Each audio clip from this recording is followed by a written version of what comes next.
Bonjour, j'ai l'impression que je suis au confessionnal. Je vais vous dire ce qui m'a le plus fait évoluer ces dernières années et je les ai regroupés en 6 points principaux. Le premier point, c'est que j'ai pris mes responsabilités.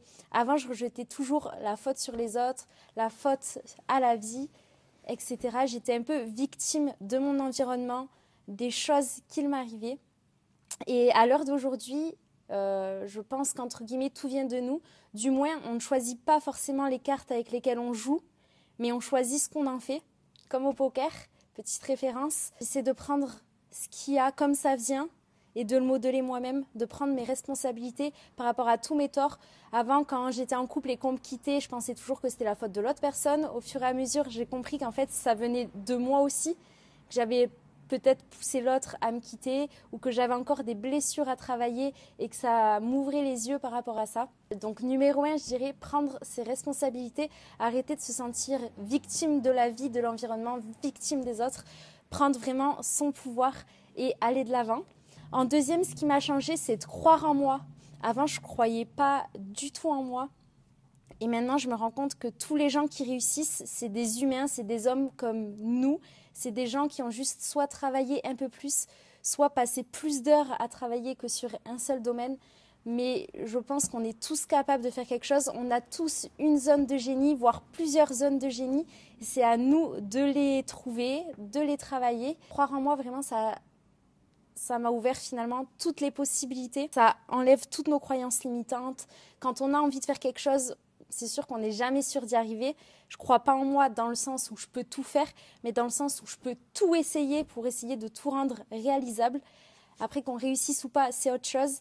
Mais maintenant, je me laisse la liberté de tout essayer, lancer une marque de vêtements, même si on n'a pas un gros local en ce moment, lancer ma chaîne YouTube, plein de choses qu'avant je croyais impossibles. Et pour croire en moi, je m'appuie surtout sur les choses que j'ai déjà réussies, même si ça peut être petit ou gros. Avoir le bac, dire bonjour à des inconnus, avoir le permis du premier coup, avoir réalisé en 24 heures 16 000 euros de chiffre d'affaires alors que j'étais encore étudiante avec un petit ordinateur à 200 euros. Je me base en fait sur tous mes acquis pour prendre confiance en moi. Et j'essaie aussi de m'entourer de personnes, que ce soit à travers les livres, les vidéos, les podcasts ou à travers les gens que je côtoie autour, qui sont assez ambitieux, qui croient en eux et qui croient aussi en toi, en ce qu'on peut faire. Troisième, j'ai arrêté d'avoir peur de l'échec et peur du regard des autres. On a toujours un peu peur de l'échec, c'est pas ça que je veux dire, mais j'ai arrêté de vouloir être aimée de tout le monde, de vouloir réussir aux yeux de tout le monde. Je me suis dit que l'échec était finalement ce qui me rapprochait à chaque fois le plus de la victoire ou ce qui me faisait le plus évoluer. Parce qu'à force de vouloir plaire à tout le monde et de vouloir montrer que je réussissais, je restais dans ma zone de confort, dans des choses que je savais déjà faire ou qui étaient assez simples pour montrer que je pouvais le faire d'une bonne manière. Alors que maintenant, j'essaie de sortir de ma zone de confort, de prendre des domaines, d'attaquer des sujets que je ne connais pas forcément et d'évoluer dessus, d'apprendre dessus pour petit à petit m'améliorer. Chaque échec finalement a toujours quelque chose à apprendre. Ce qu'il faut, c'est pas rester bloqué sur l'échec, mais voir ce que ça nous apporte. Parce que c'est sûr que si on a un échec comme ça et qu'on ne réagit pas par rapport à cet échec ou qu'on n'apprend pas par rapport à cet échec, ça ne sert à pas grand-chose.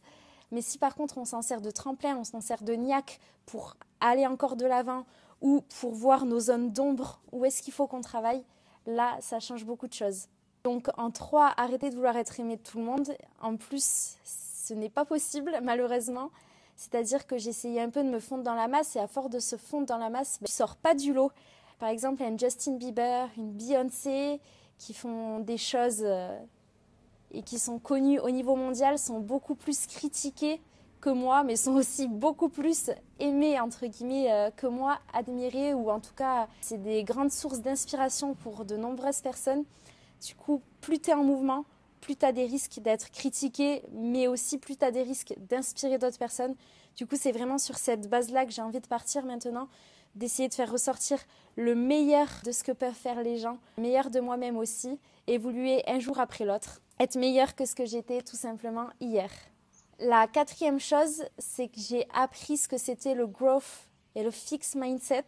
Et surtout en Amérique, ils l'utilisent beaucoup, c'est-à-dire que même les jeunes, la dernière fois j'ai parlé à un jeune de 7 ans américain, il connaissait le growth et le fixed mindset, j'ai du mal à le dire, mais en gros c'est le mindset fixe ou le mindset de croissance, ce qui veut dire qu'en France en plus on l'a beaucoup naturellement, de par les croyances de notre environnement, des gens qui nous entourent ou qui nous ont élevés, c'est normal, on ne se jette pas la pierre. Mais fixed mindset, c'est quelque chose qui dit que quand on échoue, on est nul, que par exemple on n'est pas fait pour faire des maths, toutes ces croyances limitantes qui font qu'on n'essaie pas d'aller voir plus loin et qu'on est sûr qu'on ne peut pas faire la chose. Alors que le growth mindset, le mindset de croissance, c'est tout simplement croire qu'on peut évoluer si on apprend bien la chose. C'est d'arriver à voir les échecs comme des opportunités et continuer d'avancer. Si on sort un livre et qu'il n'a pas beaucoup de succès, ça ne veut pas dire qu'on est nul, ça ne veut pas dire qu'on ne réussira jamais. Si vous voulez, j'ai avec moi, on va vous le mettre en PDF, mais des petits exemples de growth et fixed mindset.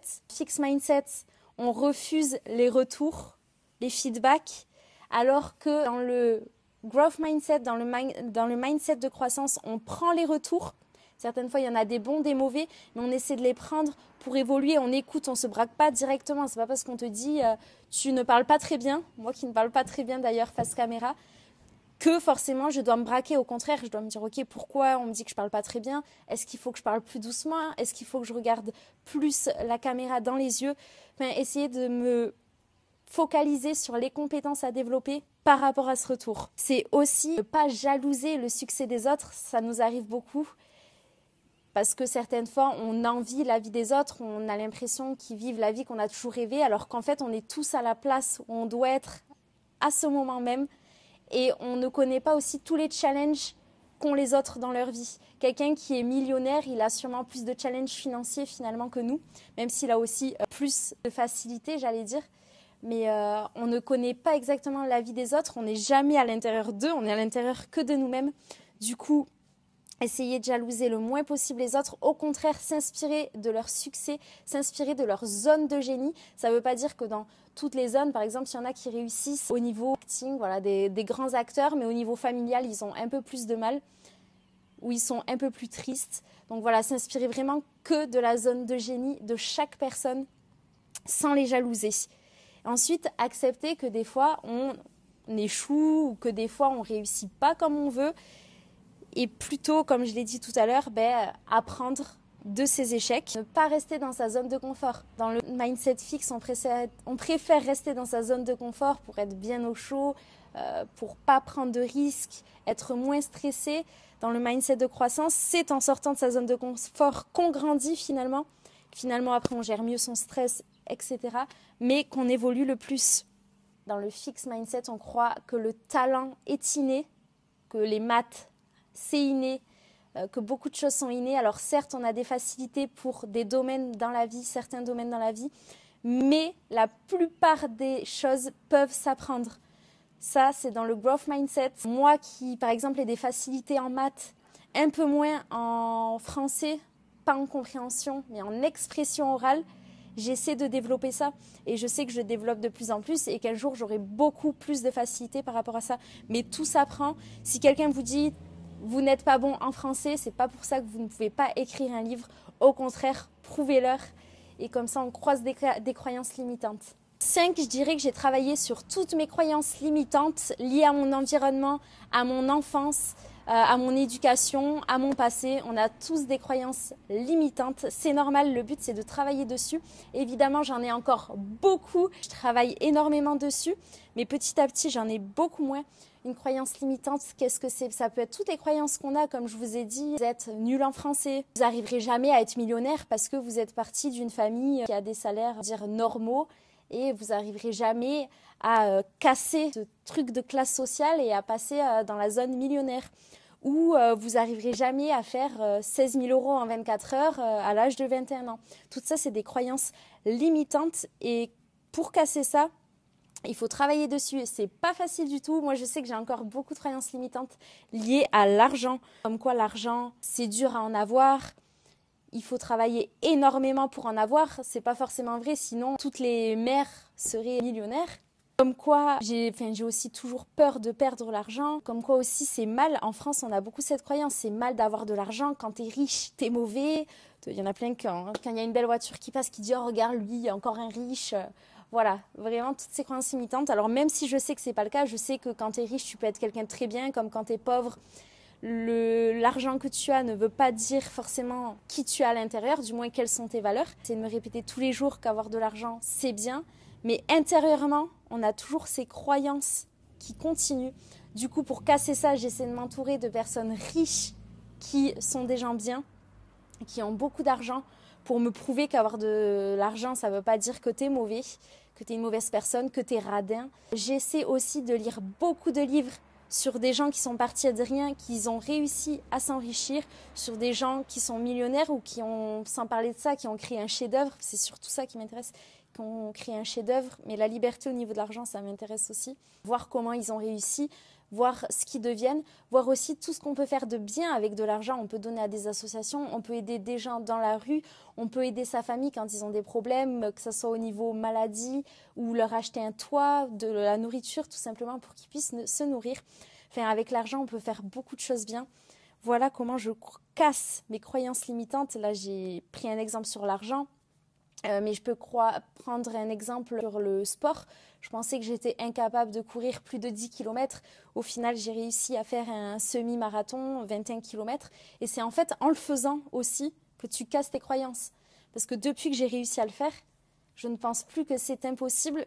Et cette croyance limitante ne brouillonne plus mon cerveau, entre guillemets. Donc c'est en se mettant en mouvement, en lisant, en s'entourant de personnes qui ont réussi, en se répétant souvent, des fois tous les jours, ou en l'écrivant...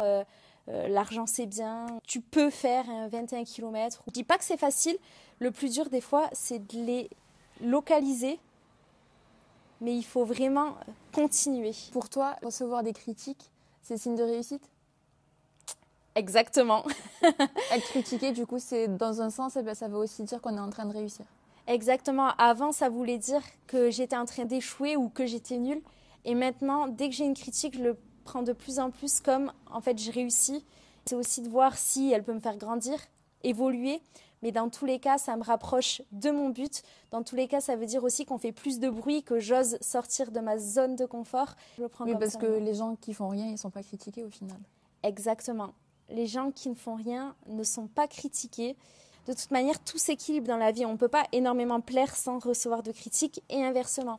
Et quand on est critiqué aussi, ça peut venir de l'autre personne à qui on rejette quelque chose qu'elle aimerait faire, qu'elle adorerait faire, qu'elle ne fait pas. Et du coup, il y a un petit peu ce côté jalousie qui va faire qu'elle va vouloir nous casser.